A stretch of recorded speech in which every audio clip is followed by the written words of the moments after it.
नमस्कार दोस्तों, आज हम बात करेंगे कॉम्प्लेक्स कोरोनरी एंजियोप्लास्टी। आपने नाम तो सुना होगा एंजियोप्लास्टी या पीटीसीए का। उनमें कुछ सबसेट ऑफ पेशेंट ऐसे होते हैं जिनको हम कहते हैं कि कॉम्प्लेक्स लीजन है। कॉम्प्लेक्स लीजन एक्चुअली जो होता है वो ज़्यादातर वक्त पे कैल्शियम की वजह से होता है। जैसे जैसे एज बढ़ती है हमारी कोरोनरी आर्टरीज में कैल्शियम की तादाद बढ़ते जाती है और जिसको खोलना मुश्किल ही कभी कभी नामुमकिन हो जाता है।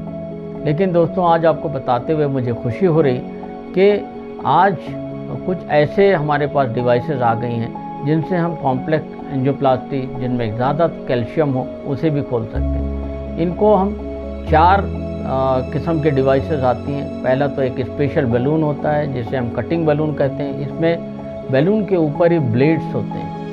आप उन ब्लेड्स को बैलून के ऊपर माउंट किया जाता है और उनको जब इन्फ्लेट करते हैं तो वो कैल्शियम को काटते हैं, पहली चीज़। दूसरी चीज़ ये कि रोटेशनल एथेरेक्टमी होती है। एक डिवाइस होती है जिसको हम हार्ट की धमनियों के अंदर डालते हैं और वो तकरीबन 1,40,000 आरपीएम की स्पीड पे घूमती हैं और कैल्शियम को काटती हैं। अगर इस डिवाइस को यूज़ किया जाए तो सारा कैल्शियम जो है वो निकल जाता है और उसके बाद स्टेंटिंग की जाती है। तीसरी आती है जिसे हम ऑर्बिटल एथेरेक्टमी कहते हैं। इस ऑर्बिटल एथेरेक्टमी में बहुत सेफ़ है और इसके अंदर भी जो है वो डिवाइस हार्ट की आर्टरीज के अंदर जाके एक पर्टिकुलर ऑर्बिट में घूमती हैं और कैल्शियम को निकालती हैं। चौथा सबसे इम्पॉर्टेंट होता है, जैसे आपने सुना होगा कि किडनी में स्टोन होता है तो लिथोट्रिप्सी की जाती है। उसी तरीके से हार्ट की आर्टरीज के अंदर अगर कैल्शियम जमा हो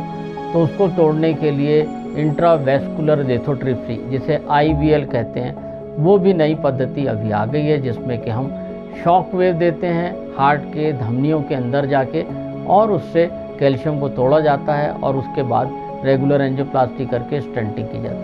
तो दोस्तों, कहने का मतलब ये कि अब कॉम्प्लेक्स जो लीजन होते हैं, कॉम्प्लेक्स जो ब्लॉकेजेस होते हैं जिनमें ज़्यादा कैल्शियम होता है, उसे भी हम ठीक कर सकते हैं।